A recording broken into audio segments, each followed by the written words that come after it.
Good morning. My name is Betty Franklin. I'm representing Hunt County Cotton Museum. And today, November the 13th, 2020, we're interviewing Miss Fleda Tidwell. Thank you very much, Miss Fleda, for agreeing to this interview. Well, thank you for the interview. I want to begin with tell me about your family life and how did your family and the community provide activities for you as a child growing up? Um, well, first of all, my family, it was mainly it was my grandmother and grandfather Mm-hmm. and my mom and myself and my sister. Mm-hmm. So I was kind of raised, up with my grandmother, um, and my grandfather because my mom worked a lot. So we all lived in the same house, and so mainly my grandparents, raised Mm-hmm. myself and my sister. So I just think that, I was raised in a home where I'm gonna tell you this that my grandmother was a midwife and my Mm-hmm. mother was a nurse. Mm-hmm. So I was raised up, in that type of environment.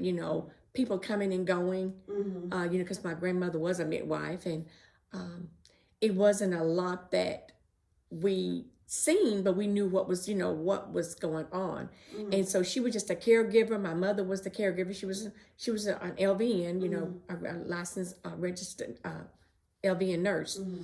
And so she was a caregiver also. Mm-hmm. So it was just like I was just raised up like in a caregiving home. Mm-hmm. People taking care of someone else. Mm-hmm. And I just became, I guess, this caregiver, as people always say. Uh-huh. People always say I'm a caregiver. Uh-huh. So I guess that was what they instilled in me. Uh-huh. Now, you mentioned your grandmother was a midwife. Yes. Tell me, what were some of the duties that you watched her perform? Well, in the majority of it, I was, really young. Uh-huh. But by the time I became like 12, 13 years Uh-huh. old, she wasn't doing as much as she, was, because the Mhm. house was set up like a midwife house, where she had the beds in this room, the bathrooms and stuff, and where she would deliver the babies. Uh-huh. But when I became a little older, like let's say about 12 and 13, 14, Uh-huh. she wasn't doing it as much in the home. Uh-huh. Sometimes she would go to their homes. Uh-huh. And I would even help drive her sometime because I had what they call hardship license, Uh-huh. and I would drive my grandmother, which was a midwife, Uh-huh. to some of the homes where she would deliver the babies. Wow.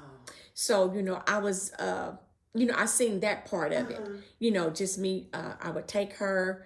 I'd sit in the car sometimes, or I'd take her and then leave her and then come back. Go back and pick her up. Uh-huh. So that's the part I knew. I just knew of all the people, and people coming back, to the home. Uh-huh. Well, you delivered my baby, and then the children, Uh-huh. oh, Miss Francis, you delivered me, and I was just, that type of Wow. environment Wow. and everything. And her name was Francis? Francis Mildred Bailey. Oh, okay. Whitus. Well, she was a Whitus in Bailey. Francis Mildred Whitus Bailey. Uh-huh. They called her Miss Francis. Okay. But did Miss Francis work with local doctors in town? Yes, she did. I know she worked with there was a black doctor here, Okay. Dr. Stewart, and she worked with him, quite often. And then she worked with Dr. E.T. Krim. Uh-huh. She worked with Dr. Peter Gray, Mm-hmm. and she had worked with the children because she delivered the babies. Mm-hmm. So Dr. Weiss was a pediatrician, Uh-huh. and she worked alongside, with him, with the babies and things. So I remember those Okay. doctors very well. Okay. And during that time, I think that was during segregation. Mm-hmm. There's always stories that black people had to go to the back door of the doctor's office. Mm-hmm. Yeah. Did she ever discuss that experience? She did some, but well, I'll just say this: I didn't see it. I was into part of segregation because that's where I lived. The area I lived in was segregation, but I didn't experience a lot of it, and that's I just never. I tell my children if different people talk to us. I never experienced a lot of it because my grandmother, she would go, really, I'm just saying, in the front of the buildings or in the front of the doctor's offices and stuff, because she worked with them, Okay. with some of them. So, and I do remember like going through the back doors, of course, like downtown Greenville. They had separate water fountains, at the courthouse. And it was so funny. You'd have like black and color, black and white, and or colored and white, and we had to, that's the part that I grew up with. Okay. I wasn't too much in the hard part of the segregation, but we were segregated until till integration came. Okay. Okay. I just love the history of your family, and your mom also worked as a nurse. Yes, and she worked at the hospitals here. Well, she worked mainly at the nursing homes. Okay. And her main job, she worked in Rockwall. Okay. She worked in Rockwall at the nursing home there as an LVN. Oh, okay then. And so how do you feel compared to today, how Black women were treated that was in the medical field during that time? Well, there was a lot of even Black people, I'll say, not just women or men, in that field, where they was accepted a lot, accepted compared to where they are now. It's Black people of all colors, that are doctors or nurses, the LVNs, they're registered nurses, they're surgeons, and so it's different now completely than it was then. Okay. And tell me more. You mentioned that it was a Black doctor here doing. Was it doing segregation? Segregation. Oh, okay then. So he's the one that tended to most of the African American people. Dr. Stewart. Oh. I just knew of them talking of him. I did not ever meet him. Okay. I just remember them talking. It was Dr. Stewart Okay. that was here. I often hear today that Black people are sometimes reluctant to go to the doctor today because they didn't trust the doctor. But I'm hearing you say they trust your grandmother. They did. It's funny, they would come to her for different types of ailments, and so one of the doctors here in Greenville, provided her with the medication that she had to, administer to some of the patients. So they did come to her. Now I remember that a lot, so we lived in East Hill, what they call East Hill, and then we moved to College Hill, and so they would still come there, and I was in junior high and high school during that time, and people would still come to her for medical attention. Her. Wow. And she got on-site training with the physicians. That was wonderful. Yeah, she never did go to school. She was just on hands training. Yeah. Wow, that is so interesting. How do you think you benefited from her experiences? Well, I benefited from her because I seen how strong she was, and she just kept going forward. She didn't let anything. My grandmother didn't let anything stop her. Well, as people say, they never could stop Miss Francis, but she was just a force that, and she always told me, that I could do anything that I set my mind to do. So, that's what was instilled in me. And I'd always wanted, like I said, people call me a caretaker. Even when I was a little girl, I was always babysit children, and then I was just this, as I say, caregiver and everything. And I'd always told my mom, my grandmother, which I called her mom, my mom. And, I always I want to have my own child care. I want to just have my own child care. I want to take care of children. And she said, well, if that's what you want to do, you can do that. And that's what I wanted to do. I mean, I did work, when I got married, I had my children, I did work other jobs. But I'll tell you this, when my sister died, in 98. I didn't go back to work. And I worked at the Greenville Hospital here, Hunt Memorial Hospital, but I didn't go back to work. And it was just something in me.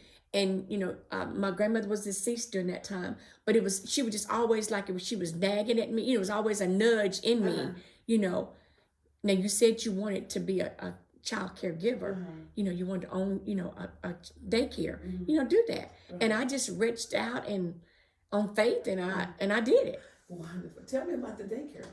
Well, I'm telling you how I got started. Okay. I think everyone knows Mr. William Smith. He was the superintendent here in Greenville school district, and it was his grandson. They called me. His daughter was moving back, to Greenville, and that she was going to be a teacher, and that she was they were needing someone to keep the grandbaby. I never did think about. I didn't think about it. That's where I got started. They said, well, you're not working. Can you just keep him? And that's where I got started. And I started from keeping Mr. William Smith's grandson. And that's where I took off on my business. Wow. It's something I just wanted to do, and I just stuck with it. Because it was just a nudge, just nudging me, like you said, that's what you want to do, take out. And I did it. So did it for 20 years. I loved it. I had children from all walks of life, all nationalities, have been here in my home. Wonderful. And I've raised so many children. Yeah. So they're coming back to you and saying, you kept me. And then I kept, yes. And once I kept the first child, then I kept the sibling, because the others were going to school. And yes, they still send me Christmas cards, the families, and then send me pictures of my children. I just have a chest I have just of the children that I have, that have come through my daycare and that I have raised, and they're just still remembering me. And I do appreciate that, because they send me pictures of the children, how they're growing up. And my first, the child that I kept, his name was Jaden. And when he graduated from high school, that was he was the first starting the daycare. And then he was my first child to ever to graduate high school. Oh, so at least I lived through to see that. Yes. And the other ones graduate. I've had quite a few to graduate. So wonderful. And I'm proud of that. Yeah. When you mentioned the daycare, it reminded me of Miss Jimmy White's daycare. What do you know about Miss Jimmy White? I was young during her time, and I just know that she was a wonderful kindergarten teacher, as they say. She had a daycare. She ran a daycare center. And also Miss Jimmy White, and there was a Miss Gilstrap, out on East Hill. She had a kindergarten, and that's where I went to kindergarten. Oh, okay. During that time when Miss Jimmy White had hers. Oh, okay. I think it was in the Darktown area. Area of town. And Miss Gilstrap was a Miss Gilstrap. She ran kindergarten also. Wow. So there was some black kindergarten schools here in Greenville. Wow. During my time. And I just knew, I was just informed recently about Miss Jimmy White, and you just told me about Miss. It was a Miss Gilstrap. Yes. Okay. Then, my one question was going to be, how would you characterize your experiences as a child? But you had mentioned that. You talked about the love and the support you had from your family, especially your grandmother. And you mentioned stepping out on faith. Was it your grandmother who encouraged you to step out on faith, and others? Tell me about stepping out on faith and starting your business. Yes. Well, she died before she even seen that my business, came to into existence. But I worked in the church, and I do go to church, and I do believe, and I do have my faith. But that I can do, you can do anything, right. In Christ Jesus. You can just do anything if you just have the faith to step out on it, and to believe that you can do it. Even the church my church now, True Vine Baptist Church in Campbell, Texas. We have a motto: believing brings great expectations. So during that time, Well, my mother was there, and she encouraged me to, uh, and my grandmother, and I married a wonderful man, and for Samuel Tidwell, and he just helped encouraging me, to go ahead and, if this is what you want to do, I appreciated him for that. If this is what you want to do, just do it. With God's help, that I did it. Wonderful, wonderful. Um, any obstacles that you experienced while you tried to open up your business? Were there people that said, no, you don't need to do this? Any of that negative? I didn't have any of the negativity, but I did have, I would hear, like the comments, you know what I mean? Oh, you own your own business. Well, yes, I do. I have a business, but I didn't really experience any negativity, in the community or anything. No, I did not. Okay. This is a joke I have. I often call you a community activist. Yes, you do. Every time you see me. You attend city council meeting, planning and zoning meeting, and other meetings. You've always voiced your concern about your community neglect.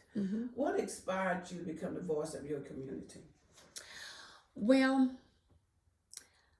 during the time, even before I had started the daycare, I was just concerned about, it was just about the poor housing, there was that rent houses, and the houses just wasn't kept up, good, and then, the drug activity, the crime.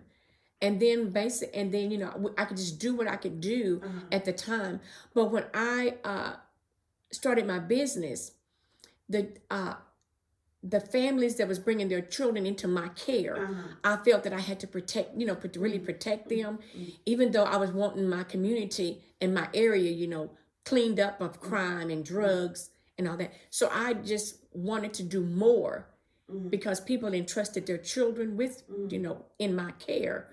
And I just felt that I had to just, look, I'm going to step out. I'm going to whatever I have to do. I attended all the city council meetings I could.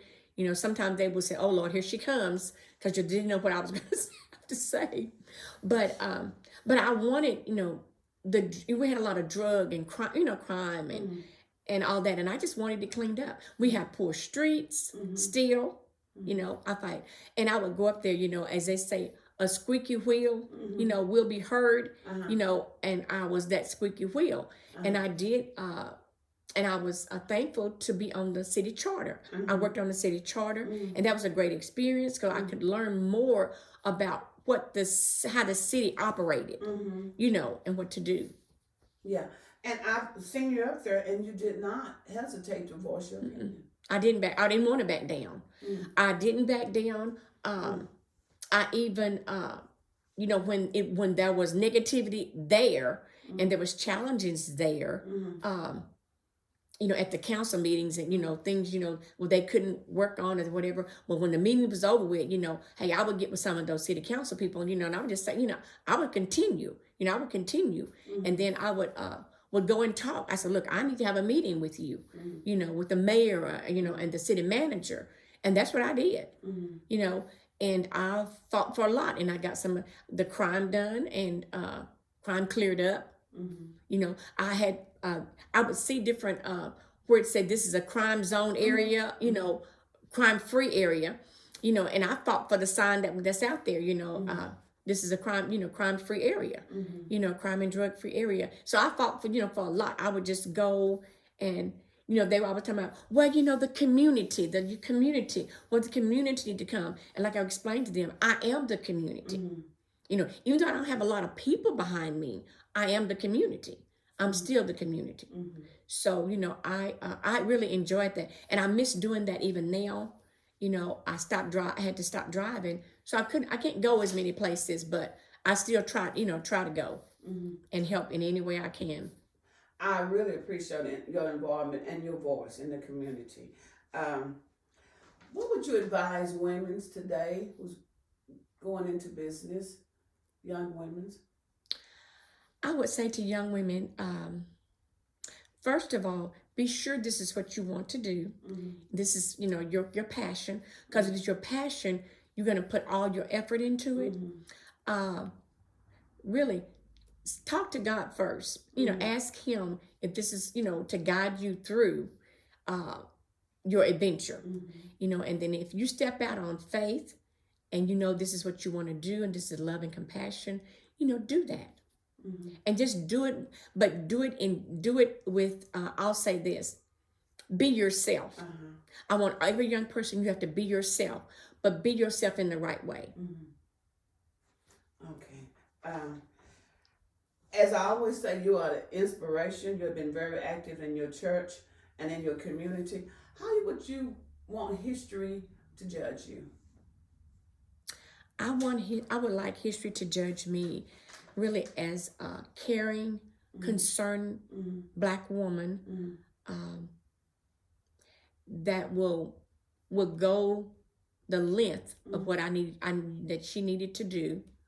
A person that would speak up,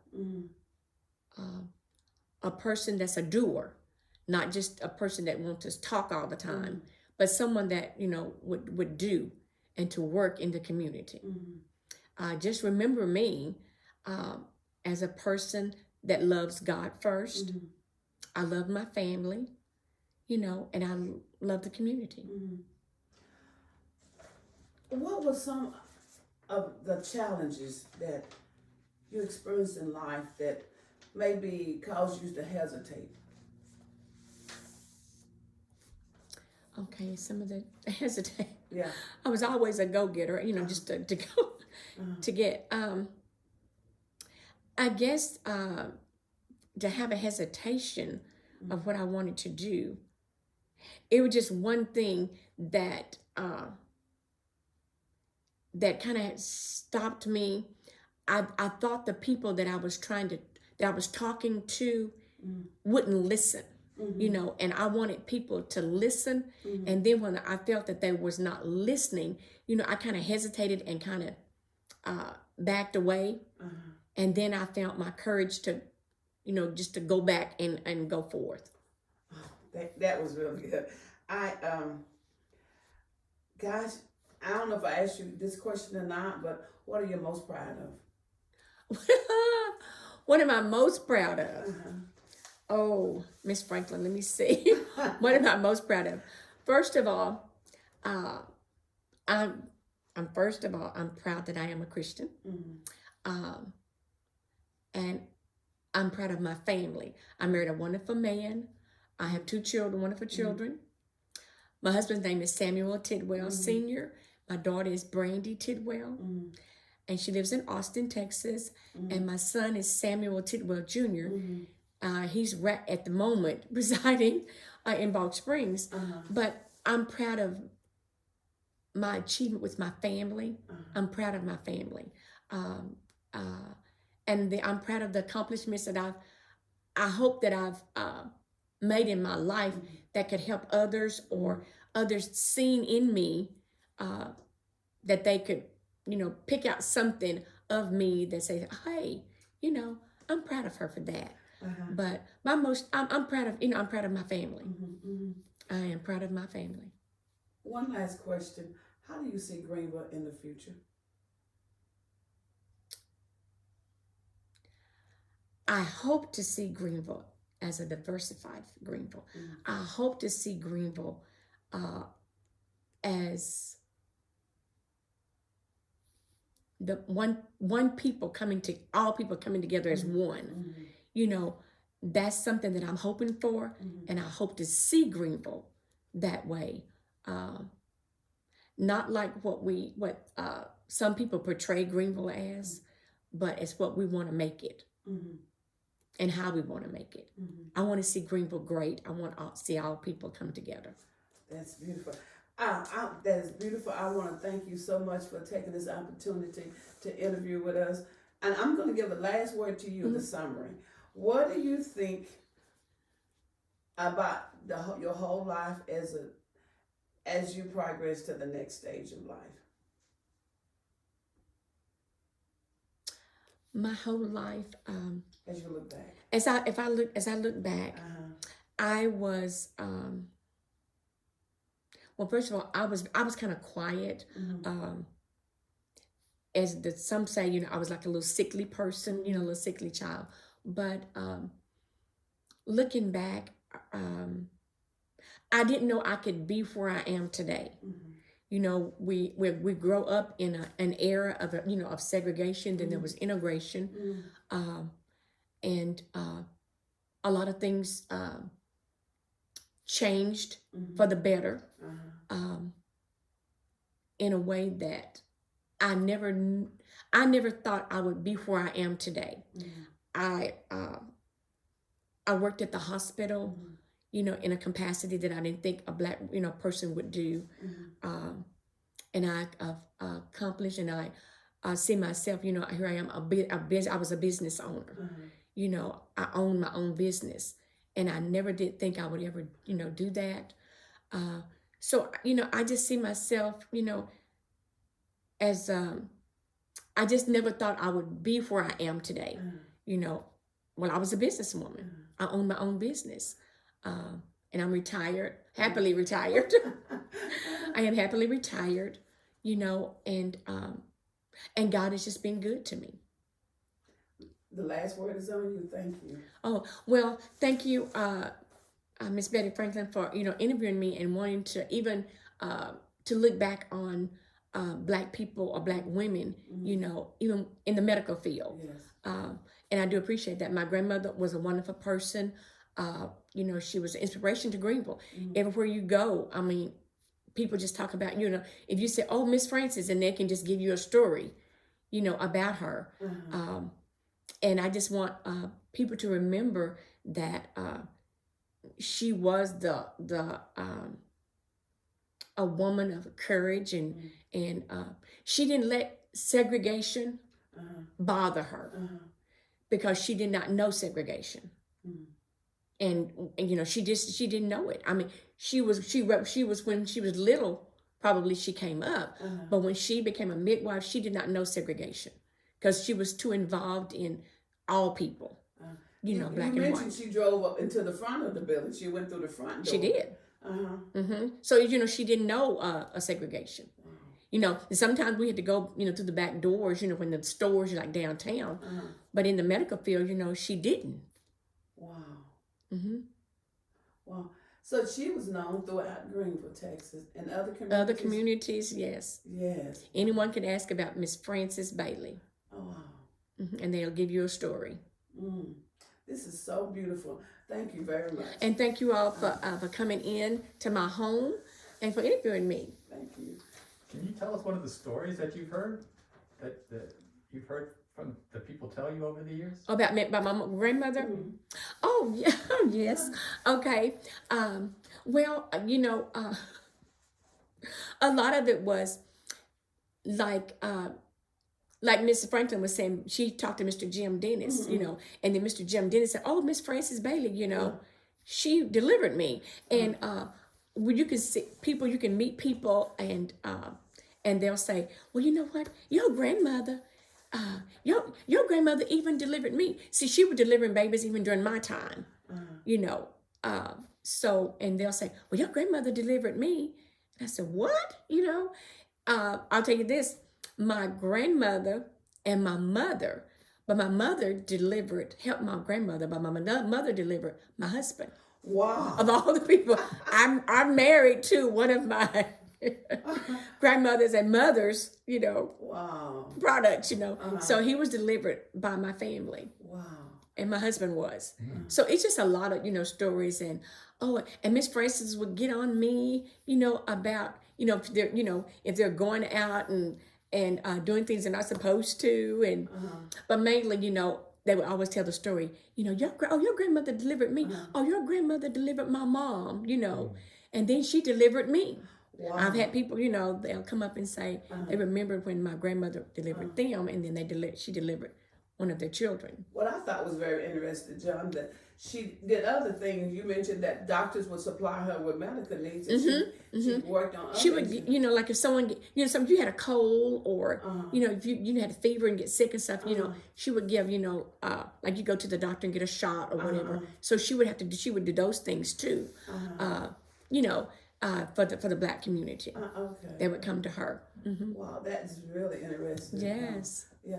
And back then, I don't think midwives had to have a license. I don't think so. They just worked under the doctor. They worked under a doctor. Well, yeah, they worked under a doctor. And what else crossed my mind a minute ago was about a breech birth. They used to have to move the baby around. And any stories on breech? And she would have now that's when she would call in. Like I say, there was Dr. E.T. Krim or Dr. I think it's Peter Gray. She would call someone in if she had complications, and then they would go. They would take the patient to the hospital. Okay. Oh, tell me about the hospitals here in Greenville. You touched on that. I knew there was a hospital which I think they were used on.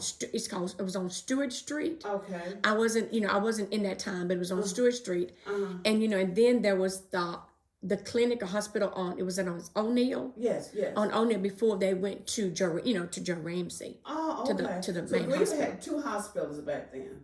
I think so. Okay. On Stewart and O'Neill. Okay, very interesting. Anything else, John? There's a lot of pictures you have over there. Oh yes. I can introduce you.